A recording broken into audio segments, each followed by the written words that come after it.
There are more than 7,000 spoken languages in the world today, and around half of them are endangered. Indigenous languages are disproportionately at risk. According to Statistics Canada, more than 70 Indigenous languages from a dozen families are spoken across the country today, but colonialism and assimilation policies in Canada's past have contributed to the decline of Indigenous language use. However, communities across the country are working hard to revitalize their languages and cultures for themselves and future generations. In the 1850s, assimilation of Indigenous people became official government policy in Canada.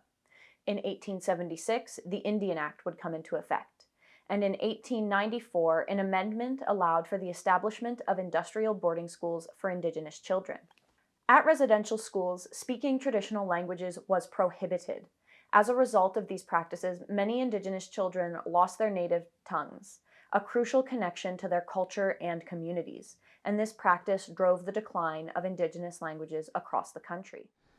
How ambastinu ambashi magyabna hewansa was Johannes Travis Jimmy John emangyabna. China harm chazes chanska shicha emangyabna. Chin chakta tiopta jemandahan ninchi kahnaumin ingijabin nchi anatogya bahak ta in kuminawan iarhine agahna chahna gahnaumin ingichabina. China nga hane awahang chakyamna no na abi ewa ne nang touch na nga hambane ha pinamo ha china ne unchoe wa ne nang tine we mayer hibi chahewan cheka ento dukta we manji hize o wa nak tino mandash kanan chenna ne hijabi we manji hina mitungashi Johnny left hand nangu mikushi LC Jimmy John je we manji hize once chehna abash yim cheg yabi once yim cheg yabi hecha snoyabi once yiskaun chor hanger harm chor hangene hongadwa nuzabi san cheta tean tagi ha ngadwa nuzabi je wan se chana jo na o imanji hita no mise nangu wa hogu chichabi nangu wo nabi nangu chor hangi nangu chegyabi ne nanko chana aba in chito kana hewans nanga ningtons aba yeskabi ne yeskaun chor hangene residential schools jo na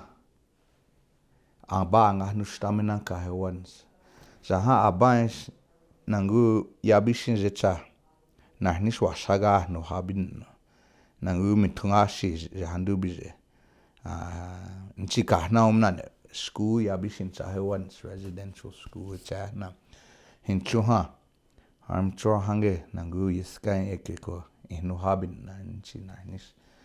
Rassi Nashalik is a CBC Hall of Famer and a native Inuktitut speaker.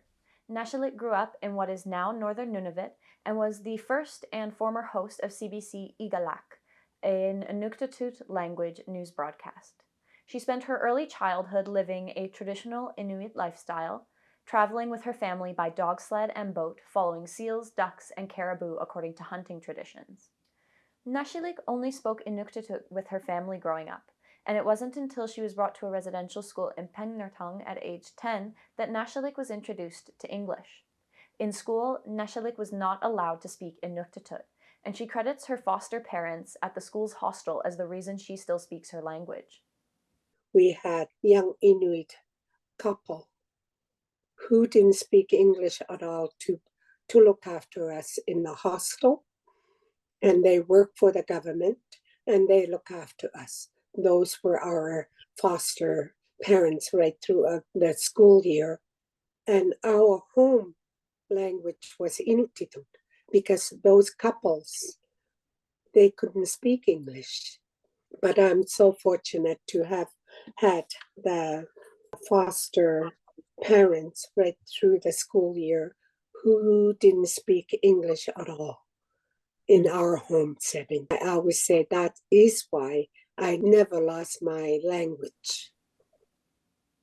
Canada's assimilation policies and the residential school system have had a lasting impact on Indigenous language use, and many of Canada's Indigenous languages are endangered.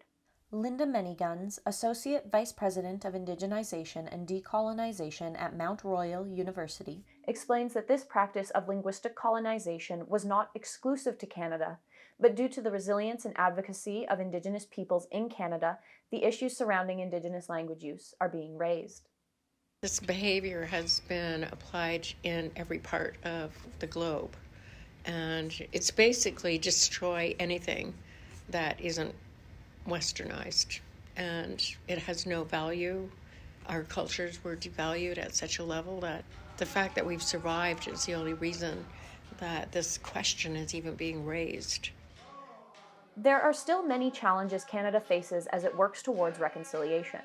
Indigenous language representation in school, business, media, and government are the exception rather than the rule. Despite the challenges, communities throughout the country are working hard to preserve and revitalize their languages. CBC North started an Inuktitut language broadcast in 1995 with Nashalik as host, where she would translate English off the teleprompter into Inuktitut as she read. Having an Inuktitut language broadcast was vital for Nashalik. She felt a responsibility to keep her community's elders who only spoke Inuktitut connected to and informed about the world, and Igalaaq provided this connection. I always care for my unilingual people, especially the elders, my parents. They have to understand about what's going on.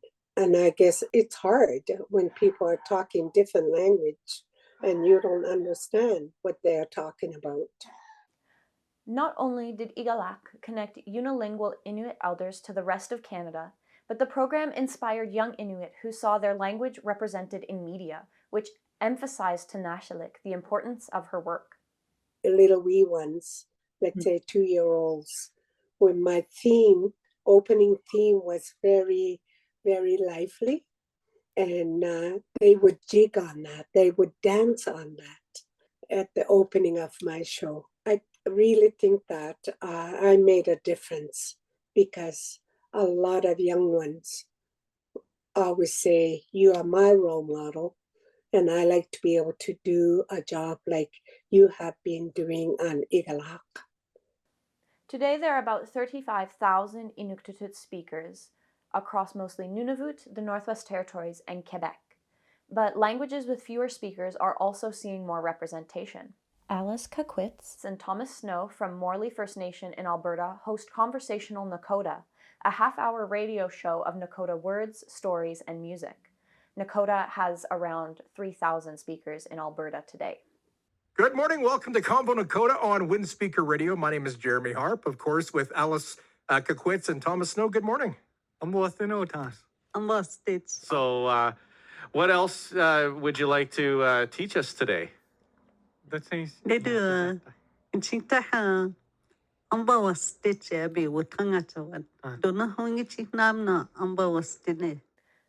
are also being made within communities to encourage language use. Daily speaking practice is crucial to language learning and retention, but especially so when it comes to endangered languages, since the home and community may be the only place where the language is used otherwise. My kids, I speak to them in our language as much as I can, but as soon as they walk out the door and go into school, all day long they speak English. So when they come home, they forget what I taught them. They turn on the TV, blah, blah, blah, they see English, so they forget what I taught them. So in our home, my wife and I make it a point where we turn the TV off, turn all phones off for 1 hour, and nobody speaks English. We speak nothing but Stoney. So when my daughter or my son tries to speak English, I act like I'm a foreigner. What? I don't understand what? So at first it got annoying with them, but now they caught on. So then now they try and stop, and they try and remember. When they don't, then they ask me, and then I tell them. And then, oh yeah, okay. Nashalik also emphasized the importance of encouraging younger generations regardless of how well they speak the language, and that it is important for fluent speakers to serve as mentors and praise younger speakers for their efforts. It's very important because that's how I grow up. It's a language, part of my culture, And it's so important as a Inuk person that I speak it fluently. And we try hard to teach the others who wants to learn instead of making fun of them when they try to mispronounce the words. And I think it's time for us who speak the language fluently start praising our younger generation. Keep going and try and speak Inuktitut. Despite the efforts of the Canadian government to assimilate Indigenous people and eliminate their languages, Indigenous people across the country have shown great resilience in their fight to keep their languages, cultures, and identities as Indigenous people alive. The fight for many of these languages is far from over, but valiant efforts from across the country show that there is definitely a place for Indigenous languages in modern Canada. For the Calgary Journal, I'm Taylor Holmes.